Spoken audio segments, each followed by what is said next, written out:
गणाधिपतये नमः। श्रीमहासरस्वत्यै नमः। श्रीगुरुभ्यो नमः। हरिः ओम्।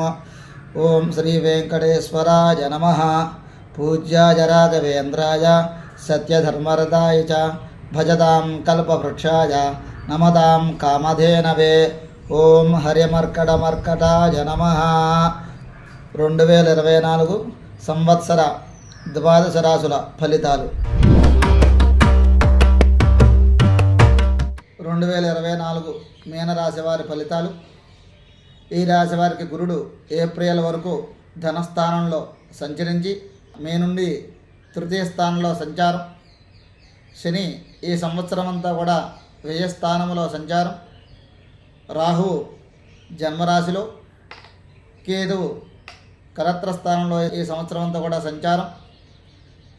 ఈ రాశి వారికి కూడా ఏలనాడు శని జరుగుతున్నది. ఏప్రిల్ వరకు గురు సంచారం వలన వృత్తి వ్యాపారాల్లో ధనలాభం పొందుతారు. సమాజంలో కూడా పేరు ప్రతిష్టలు పెరుగుతాయి. కుటుంబ సౌఖ్యం లభిస్తుంది. మే తర్వాత గురుడు తృతీయ స్థానంలో సంచారం అనుకూలమైనది కాదు. ఈ సంచారం ఈ సంవత్సరం సామాన్యంగా ఉంటుంది. జీవితంలో కొన్ని సవాళ్ళు ఎదుర్కోవలసి వస్తుంది. ఈ సంవత్సరం కొన్ని రకాల అడ్డంకుల వలన వ్యాపారాల్లో వ్యవహారాల్లో అంతంత మాత్రంగా ఉంటాయి. ఆర్థికంగా స్థిరమైనటువంటి నిర్ణయాలు తీసుకోవడం మంచిది. ఆర్థిక పరంగా కొన్ని స్థిరమైన నిర్ణయాలు ఈ సంవత్సరం మీరు తీసుకోవాలి, లేకపోతే ఆర్థిక ఇబ్బందులు కూడా ఎదురవుతాయి. ఉద్యోగాల్లో అధికారులతోటి సమస్యలు ఏర్పడతాయి. అలాగే పనులలో ఒత్తిడి, అధికమైనటువంటి శ్రమ ఎక్కువగా ఉంటుంది, కానీ ఫలితం మటుకు తక్కువగా లభిస్తుంది. అలాగే పనుల్లో కానీ వ్యవహారాల్లో కానీ అవాంతరాలు ఏర్పడుతూ ఉంటాయి. ఎప్పుడు కూడా ఈ సంవత్సరం మీరు మధ్యవర్తిత్వానికి కానీ ఎవరికైనా సరే హామీల విషయాల్లో కూడా చాలా జాగ్రత్త అవసరం. ఆశించిన ఫలితాలు పొందడం ఈ సంవత్సరం కష్టతరంగా ఉంటుంది. ఆరోగ్య సమస్య నుండి బయటపడడానికి తగిన మార్గాలు అన్వేషించాలి. రోజు కూడా యోగాసనాలు వేయడం, నడవడం ఇత్యాది చేస్తూ ఉండాలి.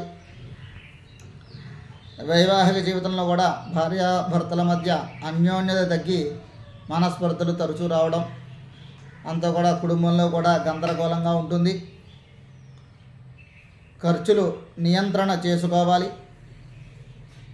విద్యార్థులు ఒక క్రమశిక్షణ అలవాటు చేసుకోవడం మంచిది. ఈ సంవత్సరం బంధువర్గంతో వ్యతిరేకత ఏర్పడుతుంది. కోర్టు వ్యవహారాలు కూడా అనుకూలత తక్కువ. వృత్తి వ్యాపారాలు సామాన్యంగా ఉంటాయి. అనుకున్న కార్యక్రమాలు పూర్తి చేసుకోవడానికి సరైనటువంటి ఆలోచనలు, సరైనటువంటి నిర్ణయాలు తీసుకుని ఈ యొక్క కార్యక్రమాలు పూర్తి చేసుకోవాలి. ఆ యొక్క పనుల్లో కూడా ఓర్పు, సహనం చాలా అవసరం. ఏ విషయంలో కూడా తొందరపాటు నిర్ణయాలు తీసుకోవడం మంచిది కాదు. శని సంచారం వలన కుటుంబంలో గొడవలు, చికాకులుగా ఉండుట, వాద వివాదాలకు దూరంగా ఉండాలి. ఈ సంవత్సరం రాహుకేతు సంచారం కూడా అనుకూలమైనది కాదు. ఈ సంచారం వలన ఇతరులతోటి అకారణంగా కలహాలు, శారీరక పటుత్వం తగ్గుతుంది.